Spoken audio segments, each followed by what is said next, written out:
अगली सुबह हम जैसलमेर से जल्दी ही जोधपुर के लिए रवाना हो गए।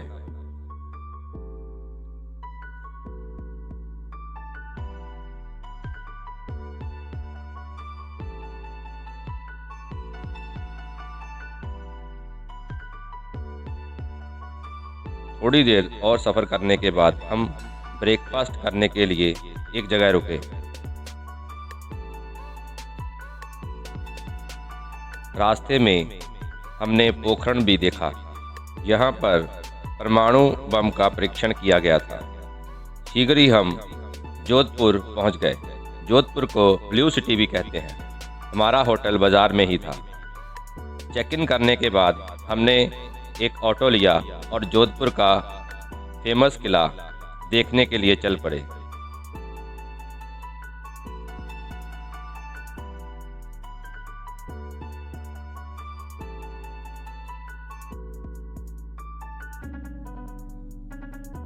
मेहरानगढ़ फोर्ट का इतिहास खूनी है। इस किले को श्रापित किला भी कहा जाता है। जोधपुर शहर राव जोधा जी ने बसाया था। यहाँ पर इस पहाड़ी पर उन्होंने किला बनाने के लिए यहाँ पर बसे हुए लोगों को हटवाया था। कहते हैं किसी साधु ने उन्हें श्राप दिया था। इस श्राप को दूर करने के लिए एक उपाय बताया गया था। कोई बंदा अपनी स्व इच्छा से किले की नींव में जिंदा दफन होगा तो ही ये श्राप मुक्त हो पाएगा। यह बलिदान शहीद श्री राजा राम मेघवाल ने दिया था। इसलिए किले की एंट्री पर ही उनके नाम का स्मारक लगा है।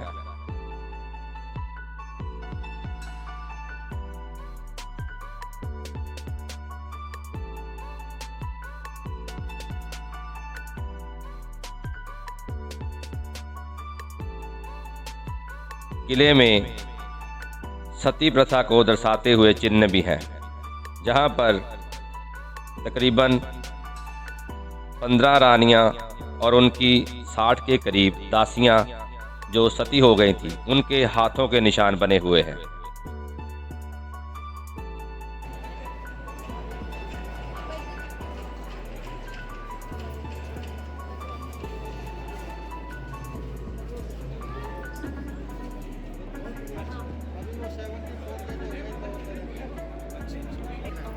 वो एक्चुअली में वो स्टोन ही है जो दरवाजे लग रहे हैं।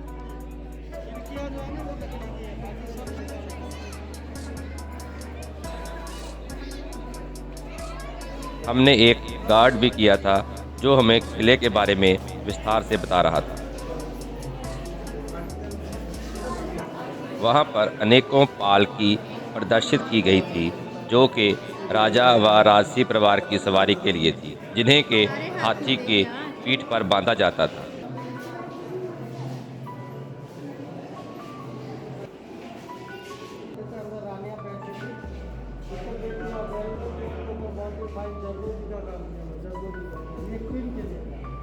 स्पेशल रानियों के लिए यहाँ पे सब अलग अलग डिजाइन की पालकी है। कवर्ड पालकी जो है रानियों के लिए, ओपन पालकी जो है राजा और राजकुमारों के लिए यूज होती थी। ये जो आपका जो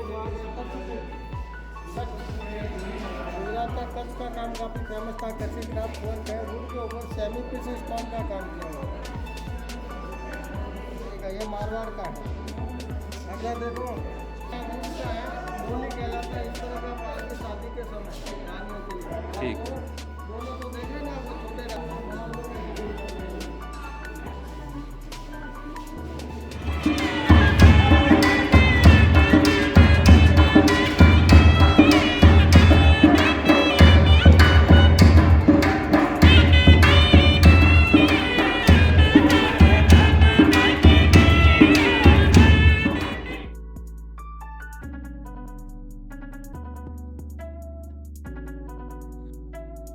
एक जगह महल में राव जोधा जी और उनके वंश के और राजाओं के हथियार रखे गए थे। राव जोधा जी और उनके वंश के और राजाओं ने अनेकों लड़ाइयाँ लड़ी। उन्होंने बीकानेर और जयपुर के राजाओं को और मुगलों को भी हराया। उसी की याद में इस किले के 7 गेट बनाए गए हैं, 7 जीत को दर्शाते हुए।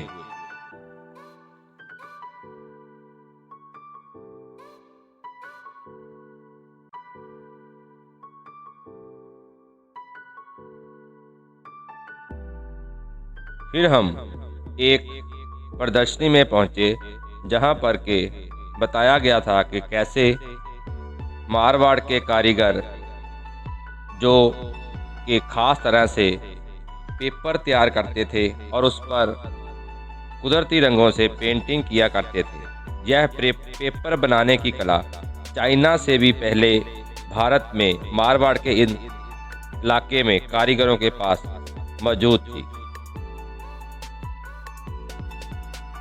एक वीडियो के जरिए पूरी तरह से पेपर बनाने का प्रोसीजर और उस पर कलाकृतियां बनाने का जो ढंग था वो दर्शाया गया था। कैसे पेड़ों के रेशों से बारीक महीन पेपर तैयार किया जाता था और फिर एक पेपर के साथ और एक पेपर जोड़कर उसको मजबूती दी जाती थी। फिर उसको ब्रशिंग की जाती थी, खास तरह के पत्थर से घिसा जाता था।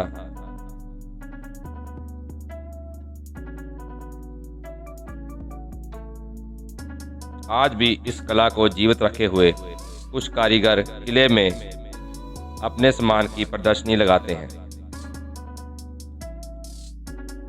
इसी पेपर पर बनाए गए कुछ चित्र यहाँ पर दर्शाए गए थे।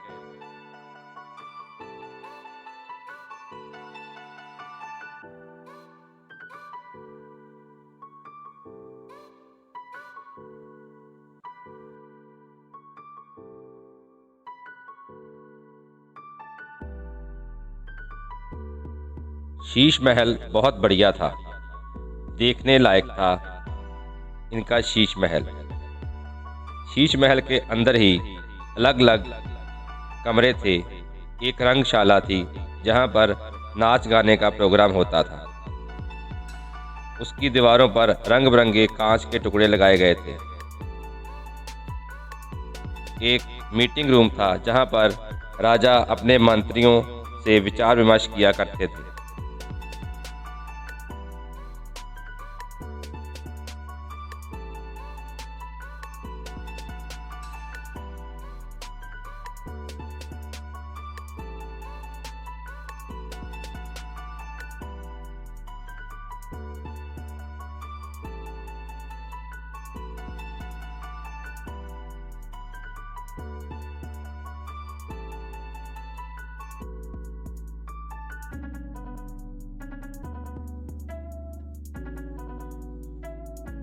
किला काफी ऊंची पहाड़ी पर था। जब हमने किले की खिड़की से जोधपुर शहर देखा तो पूरा शहर नीला दिखाई दे रहा था।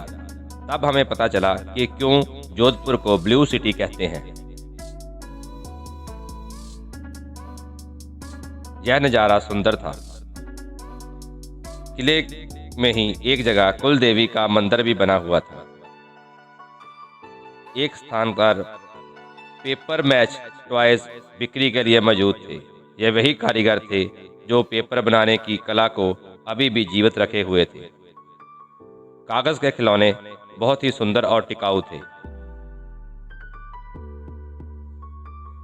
किला देखने के बाद अब शाम हो चली थी।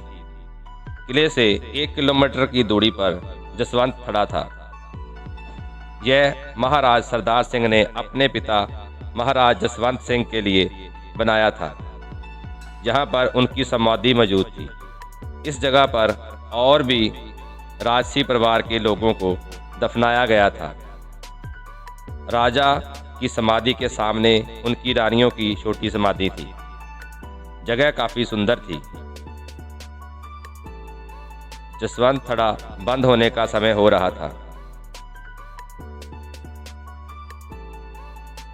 इस जगह को राजस्थान का ताजमहल भी कहा जाता है, क्योंकि जैसा पत्थर ताजमहल में लगा है उससे भी ज़्यादा बढ़िया पत्थर जहाँ पर जसवंत थड़ा में लगाया गया था। इस थड़े में खास बात यह है कि यहाँ पर लगाया गया पत्थर पारदर्शी है। पत्थर के आर पार रोशनी निकल सकती है।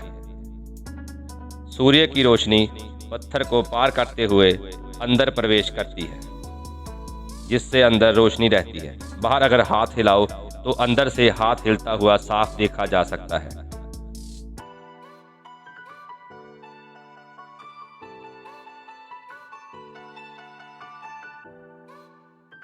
जसवंत थड़ा देखने के बाद हम लोग वापस अपने होटल आ गए।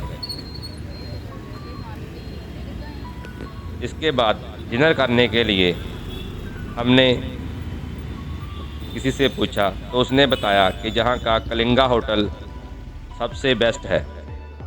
तो हम लोग कलिंगा होटल पहुँच गए।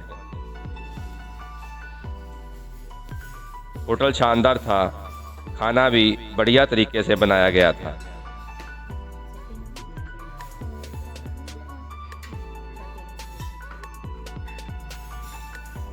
कलिंगा होटल रेलवे स्टेशन के पास है। हमने अपना डिनर एंजॉय किया और उसके बाद वापस होटल आ गए।